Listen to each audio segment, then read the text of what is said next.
Many Kenyans know my name. They know my face, they know my voice, they know what I do. But to the rest of the world, let me introduce myself. My name is Johnson Mwakazi.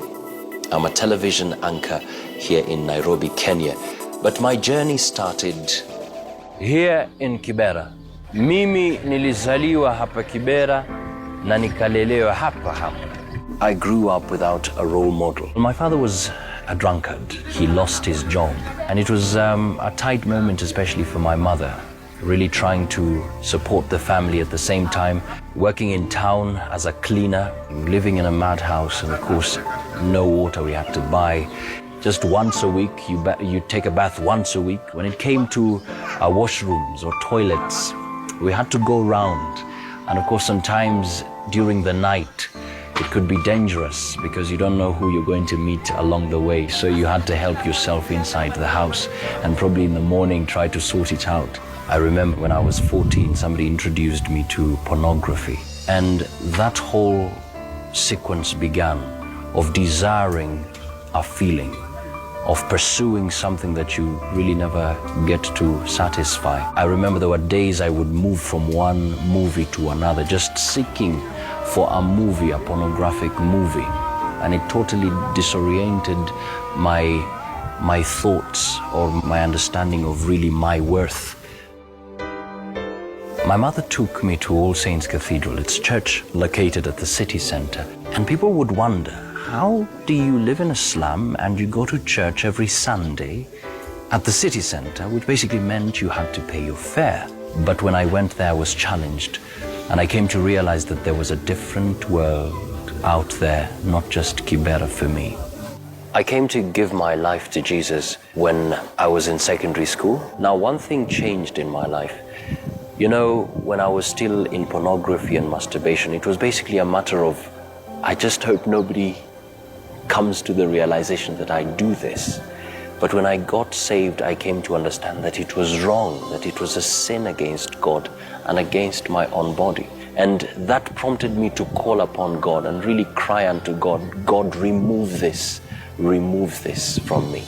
But God had to bring me to a moment of stillness. In my spirit, I heard a very still, small voice saying, I love you. I love you. And that came as a powerful message into my life. And God was telling me, I was with you every second of that life. I was with you. And even right now, I am with you. I remember he told me, give it 3 months. It's like fasting. Don't go to certain places. Don't watch these things. And most of the times I would go to church. When it got to evening, I would go home and I would be with my family. Well, of course, later on, there were times I went down again. But God didn't come in like, you know, what are you doing? It was a moment of, just get up, my son. Let's continue on with the race. He was leading me on. And all the time when I felt I'm going to go down, I would say, no, I can't sin against my Father who loves me. It wasn't like I can't do this because I fear him, but I can't do this because he loves me. There was this particular time I remember I was walking and I heard people making cheerful noises. And when I went there, I realized it was a theater group, Kibera Community Youth Program. And so I joined it.